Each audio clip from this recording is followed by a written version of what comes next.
Hey guys, welcome back to my YouTube channel that is law knowledge learn something new with Priyanka. आज की इस video में हम लोग डिस्कस करेंगे रेप के बारे में, जो कि हमारा सेक्शन 375 ऑफ आईपीसी के अंदर डिफाइन है। सो बिना टाइम वेस्ट किए वीडियो को स्टार्ट करते हैं। Rape is said to be committed when a man has sexual intercourse with a women. Rape कब कंसिडर किया जाता है? जब एक जो मैन है वो सेक्सुअली इंटरकोर्स करता है एक वुमेन के साथ, और कंडीशंस क्या क्या होती हैं। फर्स्ट, अगेंस्ट हर विल, मतलब उसकी परमिशन नहीं लेता, फोर्सफुली सेक्स करता है वो उसके साथ। Second, without her express consent, like मतलब उसने एक्सप्रेस कॉन्सेंट नहीं किया, मतलब मुँह से नहीं बोला, उसने सिर्फ गर्दन हिलाई या ऐसा कुछ किया जिससे उसको लगा कि हाँ वो हाँ बोल रही है, तो भी वो रेप कंसिडर किया जाएगा। Third, by obtaining her consent by force in order to threat or kill to her or someone she cares। या फिर उसने कंसेंट तो ले ली, लेकिन उसने ये बोला कि अगर वो नहीं करेंगे तो जो है हम उसकी फैमिली को मार देंगे या उसको मार देंगे या किसी को भी मार देंगे जो उसके क्लोज हो। ठीक है, तो अगर ये चीज़ भी हुई है और इसके थ्रू कंसेंट मिला है तो भी जो है उसको रेप कंसिडर किया जाएगा। फिर आता है fourth point, that is making her believe that man will marry her.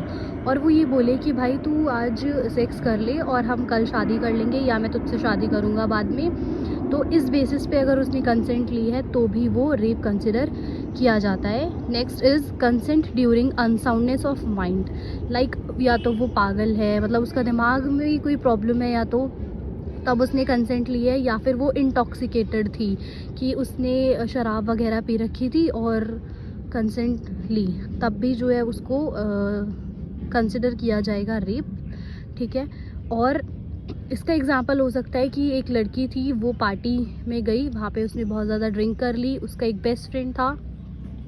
ठीक है, बेस्ट फ्रेंड या बॉयफ्रेंड कुछ भी बोल सकते हैं। ठीक है, और अगर ऐसा हुआ है कि लाइक एक दिन पहले उन्होंने कॉन्सेंट के साथ सेक्स किया है और नेक्स्ट डे उसने विदाउट कंसेंट सेक्स किया है, या फिर अनसाउंडनेस ऑफ माइंड के अंदर उसकी परमिशन लेके उसके साथ सेक्स किया है, तो वो भी रेप कंसिडर किया जाएगा।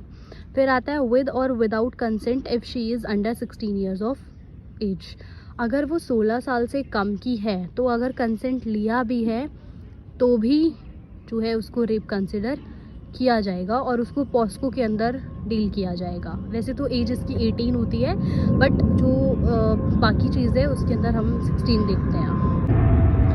अब जब हम कोर्ट जाते हैं तो सबसे पहले हमारे दिमाग में ये चीज़ आती है that what is rape. Rape जो है वो एक्चुअल में होता क्या है, किन किन चीज़ों को हम रेप कंसिडर करेंगे, अगर क्या हुआ है ऐसा कि हम मानेंगे कि हाँ भाई रेप हुआ है। तो first is penetration is necessary for rape. तो सबसे पहला क्वेश्चन यही आता है कि पेनिट्रेशन होना ज़रूरी होता है क्या रेप के लिए? अगर पेनिट्रेशन नहीं हुआ तो क्या रेप नहीं माना जाएगा? फॉर एग्जांपल, अगर किसी ने, एक मैन ने एक लड़की की वजाइना के अंदर एक बॉटल डाली, तो क्या वो रेप कंसिडर नहीं किया जाएगा? पेनिट्रेशन होना क्या कंपलसरी होता है? तो पहला क्वेश्चन हमारा ये आता है। To understand this concept, we need to study High Court and Supreme Court judgment। इस कॉन्सेप्ट को अंडरस्टैंड करने के लिए हमें हाई कोर्ट और सुप्रीम कोर्ट की जजमेंट को जो है वो पढ़ना पड़ेगा। इसका हमारा एक लैंडमार्क केस था Sakshi versus union of India. इसके अंदर क्या हुआ था? In Sakshi versus union of India the court said that only penile and vaginal penetration is considered rape. तो इसके अंदर सिर्फ पहले यही बोला गया था, रेप की डिफाइन में सिर्फ पहले इतना ही था कि सिर्फ पीनल और पेनिट्रेशन अगर हुआ है, वजाइना के अंदर अगर पेनिट्रेशन हुआ है तो ही सिर्फ रेप कंसिडर किया जाएगा, वरना वो रेप कंसिडर नहीं किया जाएगा। Reason behind this was that sexual abuse can be in many forms, so they are not considered as rape. Penetration is necessary to commit rape. तो इसके पीछे रीज़न ये था कि भाई सेक्सुअल अब्यूज़ जो है वो बहुत सारी फॉर्म में हो सकता है, लेकिन हम उसको रेप नहीं कंसिडर कर सकते। रेप कंसिडर करने के लिए पेनिट्रेशन का होना कंपलसरी होना चाहिए, पेनिट्रेशन होनी ही चाहिए। अगर हमें रेप के अंडर एक पर्सन को सज़ा देनी है, एक मैन को सज़ा देनी है, तो पेनिट्रेशन होना कंपलसरी है। Insertion of foreign objects like bottles into female vagina can cause trauma and long-term damages to victim, but these acts are not fall under the action of rape। So फिर जब उन्होंने ये बोला कि rape consider करने के लिए penetration compulsory है, तो एक क्वेश्चन आया कि भाई अगर फॉरेन ऑब्जेक्ट इंसर्ट हुआ है फीमेल के वजाइना के अंदर, तो क्या उसको रेप नहीं माना जाएगा? तो इस पे सुप्रीम कोर्ट ने ये बोला कि इंसर्शन ऑफ फॉरेन ऑब्जेक्ट्स अगर हुआ है, लाइक बॉटल्स या फिर किसी और कोई भी और चीज़ फीमेल के वजाइना के अंदर, तो इससे जो है वो ट्रॉमा हो सकता है एक लड़की को, या फिर लॉन्ग टर्म डैमेज हो सकता है उसकी बॉडी को, लेकिन इसको जो है रेप कंसिडर नहीं कर सकते. Then if there was insertion of foreign objects will be punishable under section 354 of IPC, which states that an assault of a woman in order to outrage her modesty will be punished with imprisonment for 2 years.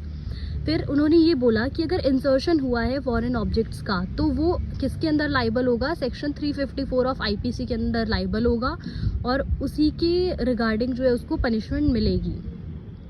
इसके अंदर यही बोला गया, इसका मतलब यही था कि अगर हमने एक वुमेन की मॉडेस्टी को आउटरीच किया है, असॉल्ट किया है उसे, तो वो जो है पनिश किया जाएगा फॉर इम्प्रिजनमेंट ऑफ 2 years. 2 साल की उसको इम्प्रिजनमेंट हो जाएगी अगर उसने मॉडेस्टी को आउटरीच किया है तो.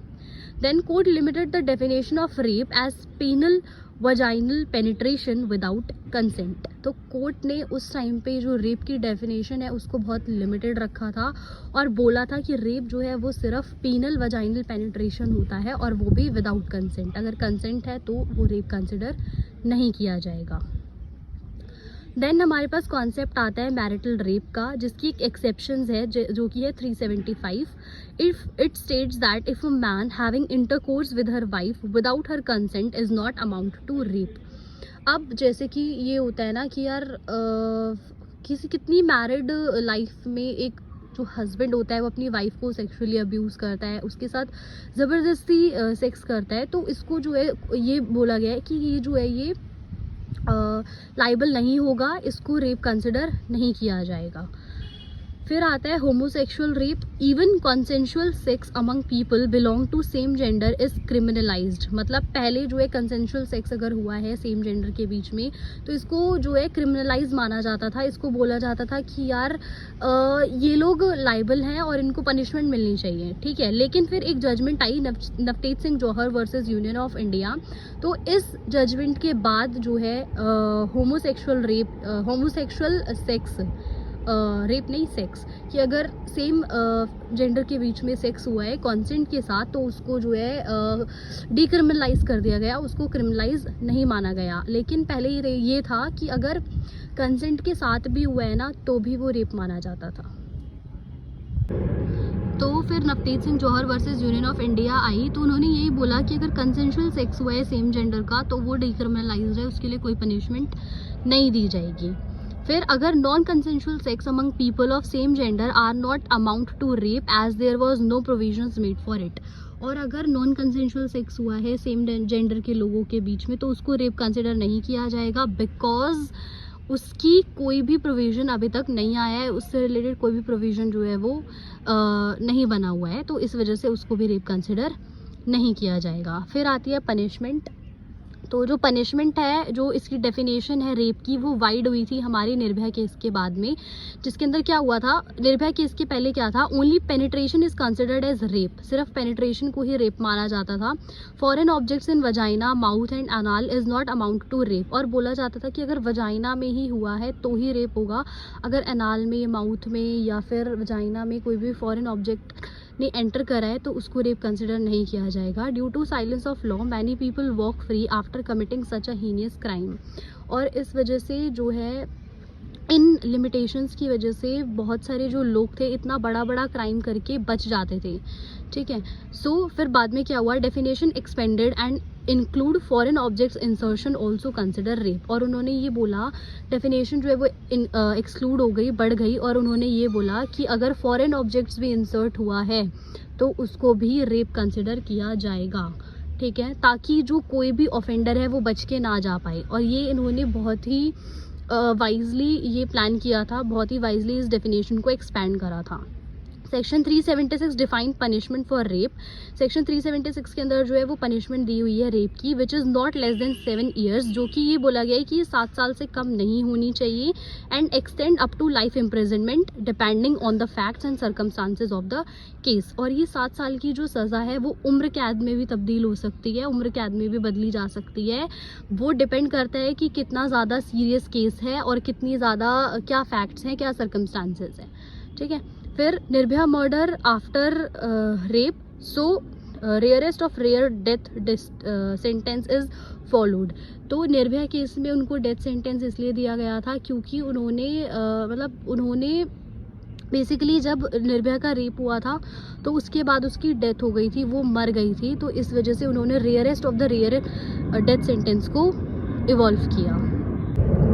सो that was it guys, I hope you like it and और आपको समझ आ गया होगा। और अगर आपको कोई भी हेल्प चाहिए लाइक नोट्स वगैरह या कुछ भी, तो let me know in the comment section. और बाकी अगर किसी भी चीज़ में डाउट हो तो प्लीज़ मुझसे बताएं, और अगर किसी भी एक टॉपिक पे पर्टिकुलर वीडियो चाहिए तो वो भी मुझे कमेंट में आप कमेंट करके बता सकते हैं। Thank you for watching, I hope you liked it, and if you do please do like, share, comment and subscribe to my YouTube channel.